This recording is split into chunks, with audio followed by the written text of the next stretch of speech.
premier appel et mon premier réveil du goût de la musique, c'est quand je suis allé au Maroc. Donc j'avais 4 ans, je suis revenu, je tapais tout le temps, ça a fait un déclic. Mon nom complet, c'est Katan Laraki Côté. Mon père est marocain, ma mère est québécoise. J'ai grandi au Québec. J'ai grandi pas mal à Montréal, il faut le dire. Une des musiques qui m'intéresse le plus, c'est les musiques traditionnelles, parce qu'ils sont porteurs d'un énorme bagage. Ils ont été joués pendant des siècles, c'est des instruments qui ont une fonction sociale aussi dans les cultures dont ils viennent. Donc, que ce soit de la musique d'Afrique de l'Ouest ou d'Afrique du Nord, du Moyen-Orient, de l'Inde, tout d'abord, je m'intéresse à la musique traditionnelle. Je veux savoir comment elle est faite de façon puriste, c'est quoi les techniques, puis tout ça. Puis aussi tout ce qu'elle représente. Qui veut partir en voyage? OK, hein? Mais vous savez quoi? C'est pas un voyage ordinaire, hein? On va pas aller en Floride pour se faire bronzer, hein? Non, il y en a qui sont déjà très bien bronzés. Mesdames et messieurs, on va commencer par traverser l'océan pour atterrir dans un endroit qui s'appelle l'Afrique. Qui va aller en Afrique? Super! Alors, mesdames et messieurs, j'ai besoin de vous, tous ensemble. On va faire un décompte. On dit 3, 2, 0. C'est parti.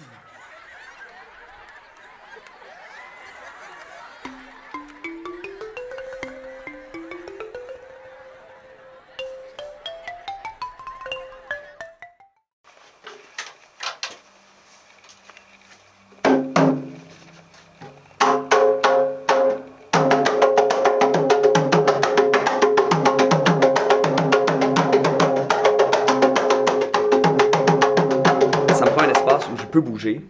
Je suis pas capable d'être assis, là. Je dois être debout, je dois pouvoir marcher, courir, sauter, juste libérer ce qu'il y a dans ma tête. On dirait que c'est mon corps en même temps que ma tête qui a besoin d'une inspiration. Je sais pas si c'est mon côté hyperactif, mais en étant assis, ça va limiter mon processus de création.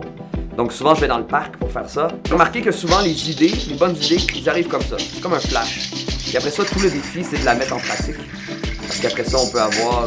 si c'est une chorégraphie, OK, tu vois une image, tu vois une façon, mais là, bon, est-ce que ça va être le pied gauche ou le pied droit? Est-ce que ça va être par-ci ou par-là? Comment faire en sorte que le public, si je fais danser mon public, il faut donner des consignes claires pour que ça soit efficace tout de suite. Je veux pas faire un atelier de danse pendant 1 heure, là. Je veux qu'après 3-4 minutes, on fasse une chorégraphie. Ce qui s'est fait naturellement, c'est pour moi de présenter d'autres cultures aux jeunes et aux familles. Et je pense qu'à notre époque, c'est important qu'il y ait un contact qui soit fait avec d'autres cultures qui soit tout d'abord positif. Surtout, j'ai la chance de travailler avec les enfants, donc je suis très heureux que la première fois qu'ils entendent des mots en arabe, ça soit dans un beau contexte, où je fais par exprès pour nommer des noms de pays, la Turquie, la Syrie, l'Iran, l'Irak. Donc ils entendent ça en plein milieu d'un spectacle où on célèbre la vie, où on festoie. Donc je veux que ça les marque comme étant leur premier bon souvenir par rapport à ces cultures-là. Évidemment, les films et les médias font en sorte que la majorité du temps, c'est pas un contact positif qu'on a avec ces autres cultures. Et puisque je réussis, moi personnellement, à me reconnaître à travers plein d'autres cultures, s'il y a un message inconscient que j'aimerais que les jeunes reçoivent, c'est que l'autre, c'est aussi moi-même. L'autre, c'est aussi soi. On est tellement pas si différents. On a des formes différentes pour exprimer, mais pour exprimer la même chose. Donc, quand vient le temps de faire la fête, quand vient le temps de s'aimer, quand vient le temps de vivre le sacré, toutes les cultures ont élaboré quelque chose, ont une façon de faire, puis la musique, il sert pour beaucoup. Alors, je veux que les enfants puissent se reconnaître dans l'autre et faire « Ah, ben, on n'est pas si différents. Finalement, si j'étais né à sa place, ça serait moi. » Il faut vérifier ses perceptions. Et en général, quand quelqu'un y met une bonne volonté, ça fait en sorte que l'autre personne met aussi une bonne volonté. On sent la bonne volonté des gens. Donc, commençons nous-mêmes par travailler sur notre bonne volonté pour faire sortir la bonne volonté des autres, la bonne intention. Et c'est vraiment le point de départ pour avoir une discussion paisible et une vraie rencontre.